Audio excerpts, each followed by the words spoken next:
सबसे पहला यज्ञ था ब्रह्म यज्ञ, अर्थात प्रतिदिन प्रातः और सायंकाल ईश्वर का ध्यान करना या फिर वेदादि शास्त्रों का स्वाध्याय करना, स्वयं भी पढ़ना, दूसरों को भी पढ़ाना। आखिर इसका क्या लाभ मिलेगा?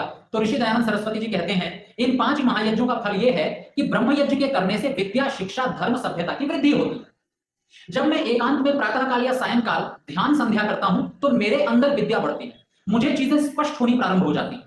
और जब ब्रह्म यज्ञ को मैं इस रूप में करता हूं कि वेदादि शास्त्रों को स्वयं भी पढ़ता हूं और दूसरों को भी पढ़ाता हूं, तो भी विद्या की वृद्धि होती है। समाज में स्वाध्याय करने की, शिक्षा प्राप्त करने की परंपरा बनती है। आजकल तो सरकार ने विद्यालयों में शिक्षा का विधान किया है। सरकार ने योजना चलाई है कि सर्व शिक्षा अभियान, कोई भी बच्चा बिना शिक्षा के न रह जाए। लेकिन हमारे शास्त्रों में प्राचीन काल से ही पढ़ना और पढ़ाना एक यज्ञ के तौर पर देखा जाता था। पढ़ने और पढ़ाने को एक यज्ञ का नाम दिया गया है, ब्रह्म यज्ञ।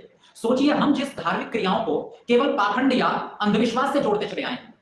हमें लगता है हवन करना केवल एक पाखंड है, केवल घी डाल देना आग में और उसे जला देना, ये कहां की तत्व हुआ, ये कौन सा विज्ञान हुआ। वो भूल जाते हैं कि घी डालकर तो केवल एक यज्ञ किया जाता है, बाकी 4 यज्ञ बिना घी के किए जाते हैं। और उनमें पहला यज्ञ है पढ़ना और पढ़ाना। क्या दुनिया की कोई ऐसी सभ्यता है जिसमें पढ़ने और पढ़ाने को एक धार्मिक कार्य समझा जाता हो? लेकिन हाँ, जिस संस्कृति में हमने जन्म लिया है वहां पढ़ना और पढ़ाना एक यज्ञ है जिसको हम धार्मिक क्रिया के रूप में करते हुए आ रहे हैं। तो कहा कि ये जो वेद आदि का पढ़ना है, इससे विद्या, शिक्षा और धर्म, सभ्यता, 4 चीजों की वृद्धि होती है। विद्या बढ़ेगी, लोग नई नई चीजें सीखेंगे। शिक्षा बढ़ेगी, लोगों का आचरण अच्छा होगा। धर्म बढ़ेगा, उचित और अनुचित का लोगों को पता चलेगा, लोग सही रास्ते पर चलेंगे, नियमों का पालन करेंगे। और सभ्यता बढ़ेगी, हमारा आचरण अच्छा होगा। इसलिए पहला यज्ञ ब्रह्म यज्ञ।